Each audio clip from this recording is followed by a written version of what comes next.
Víctimas del machismo a los 14-15 años y me acuerdo de la primera vez. Cristina entorna los ojos.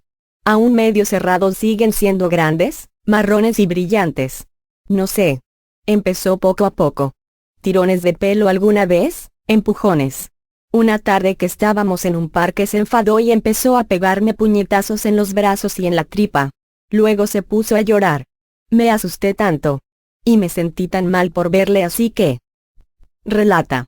El día de esa agresión Cristina, que hoy acaba de cumplir la mayoría de edad, tenía 15 años y llevaba 6 meses saliendo con ese chico, de 16. Cuenta que al principio todo era mágico, que el resto del mundo no existía para ellos. Pero gesto a gesto la absorbió. Y la anuló mucho antes de levantarle la mano. Poco después, en una fiesta, una amiga vio cómo él le agarraba del pelo y le gritaba. Estaba histérico y miles amigas se asustó. Me dijo que el tío era un bestia y que tenía que dejarle. En verdad no era nada comparado con otras veces y algo le conté, pero nunca hablamos de maltrato. Para mí, lo mío era otra cosa. Violencia de género es lo que les pasa a las mujeres mayores, casadas, adultas. Así pensaba yo, dice con una sonrisa cansada. Le costó entender que no. Que había muchas historias similares a la suya. En un año, de 2011 a 2012, los procesos judiciales por violencia machista en adolescentes se han incrementado un 30%. Han pasado de 473 a 632, según la memoria de la Fiscalía General del Estado de 2013.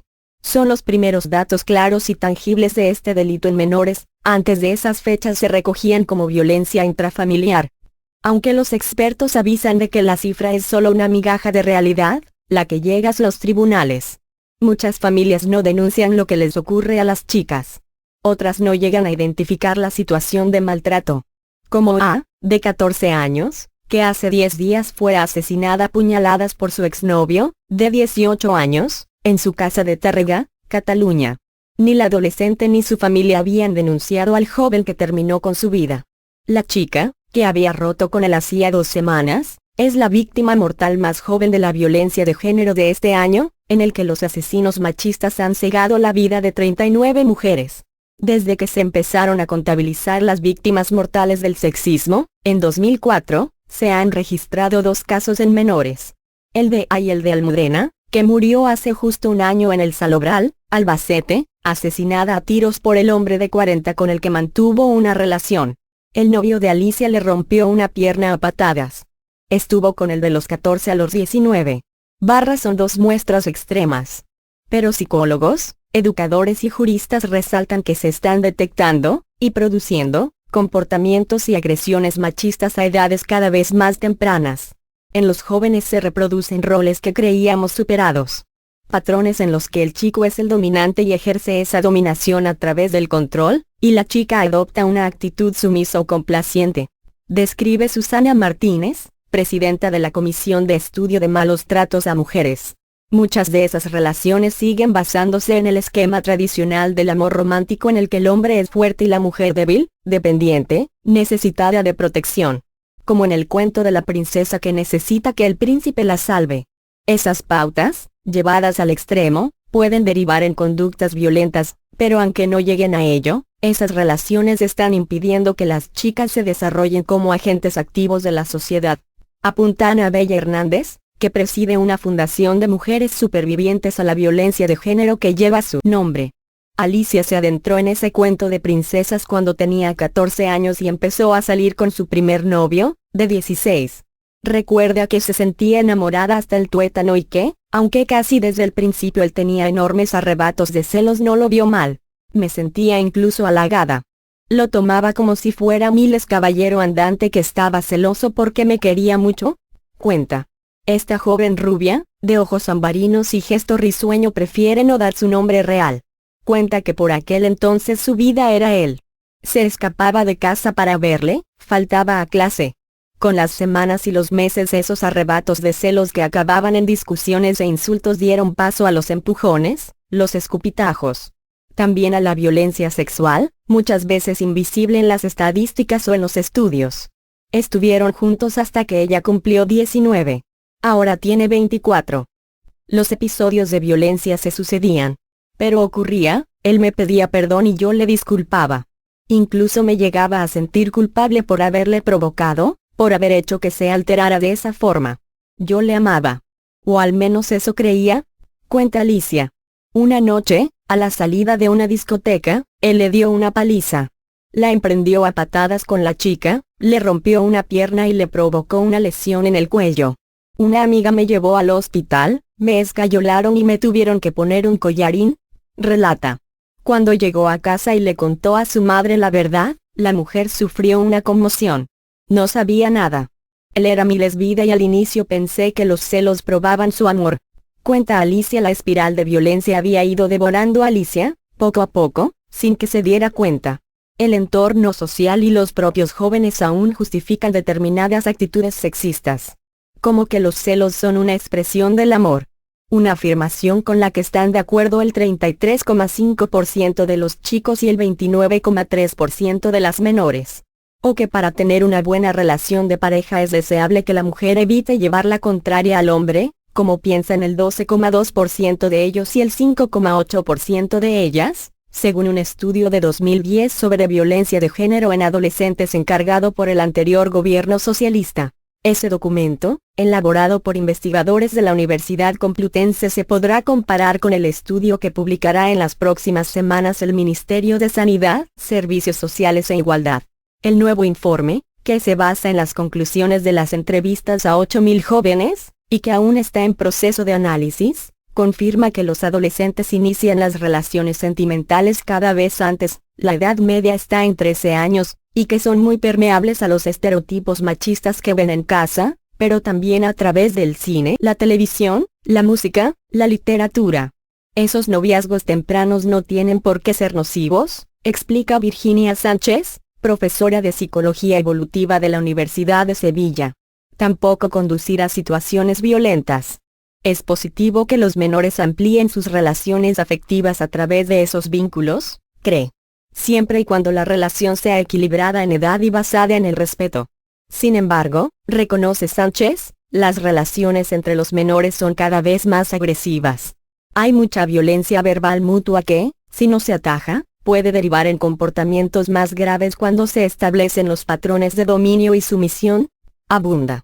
Porque esos patrones son importantes en una etapa en la que los menores están aprendiendo a resolver los conflictos. Expertos como Sánchez y psicólogas como Olga Barroso, de la Fundación Luz Casanova, que tiene un programa para adolescentes que han sufrido violencia de género, remarcan que las nuevas tecnologías facilitan el contacto entre los menores pero también se emplean como mecanismos de control. El WhatsApp, los mensajes, las redes sociales se usan para saber en todo momento dónde está el otro y su actitud. Después, cuando la relación se rompe también se emplean como instrumento de acoso. Destaca la presidenta de la Comisión de Estudio de Malos Tratos, que insiste en que bien usadas, esas herramientas pueden ser positivas. María supo lo que le ocurría a su hija cuando vio sangre tras una agresión. Barroso explica que a esa edad los menores tienen aún difusa la idea de lo que es control y lo que es interés o preocupación. La línea es fina y las situaciones muy sutiles. Por ejemplo, ¿es normal si tu novio te pide que le llames desde el teléfono fijo de tu casa para saber que has llegado bien y quedarse tranquilo? ¿O si te dice que le mandes un localizador cada vez que sales para ver dónde estás o te pide que le enseñes el móvil para ver con quién te escribes? Dice. Para ellos esos son pruebas de amor, dice la educadora Nieves Salobral. Y, actualmente, el máximo de esos gestos es dar al otro la contraseña de acceso al correo electrónico, las redes sociales. Ceder la intimidad. Y eso es símbolo de amor. Porque, como explica Ana, una de las chicas solo asistida por Barroso, aman a su pareja. Quizás sepas que no está bien, que los insultos o las agresiones no son lo correcto, pero es tu novio, le justificas si no quieres verle mal. Solo deseas ayudarle para que deje de ocurrir. Dice. Sin príncipes azules, por favor Bella, de la saga Crepúsculo, dio hasta su vida por amor y dejó de ser humana por su Edward, un vampiro. Aurora, la bella durmiente de Disney, se salvó del sueño eterno con un beso de amor del príncipe azul. Su salvador. Hay muchos esquemas de dominación y sumisión por derribar. Mitos del amor romántico que ofrecen a los jóvenes la idea de que hay que darlo todo por la otra persona. ¿Eso les lleva a inmolarse y ceder ante la subjetividad del otro?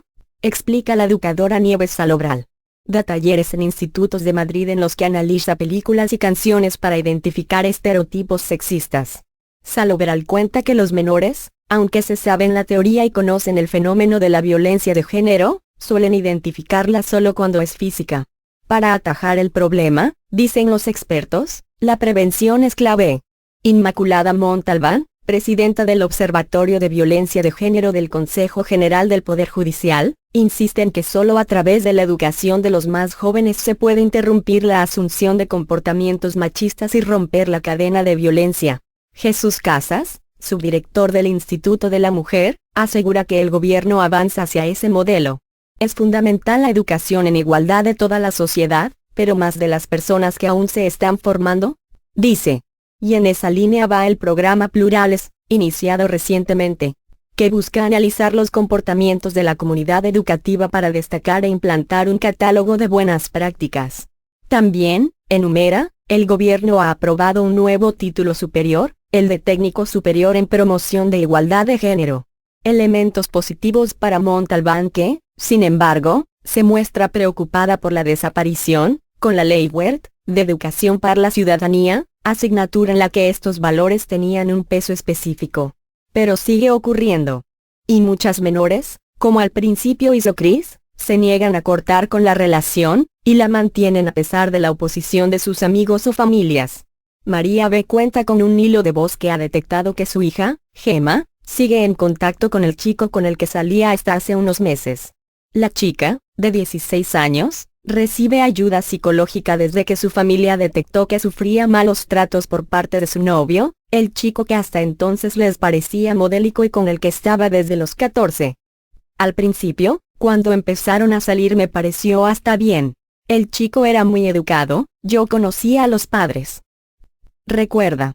Sin embargo, cuenta que llevaba un tiempo algo escamada porque percibía que Gemma había dejado de salir con sus amigas, que discutía mucho con su novio. Casi siempre por celos de él, aunque luego siempre lo arreglaban. Explica. Una noche, en plenas fiestas del pueblo, notó al llegar a casa que Gemma tenía sangre en la ropa.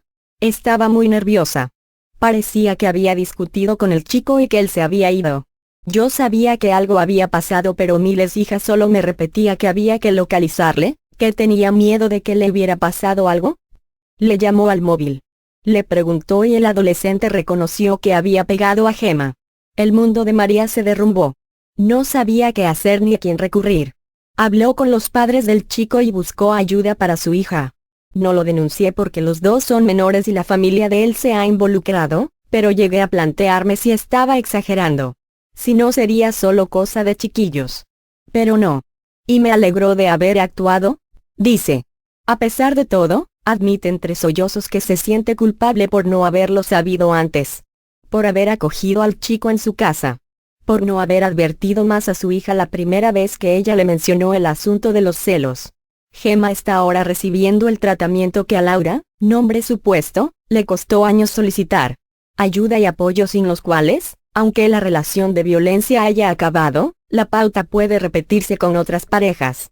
Laura sufrió malos tratos por parte de su novio a los 15 años, pero hasta los 20 no fue consciente del lastre que acarreaba.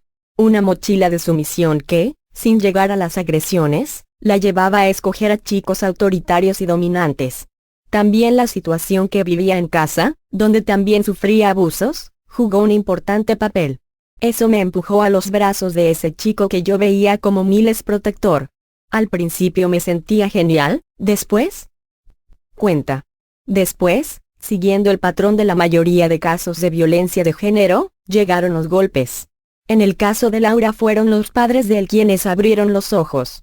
Un día que había consumido droga me pegó delante de ellos.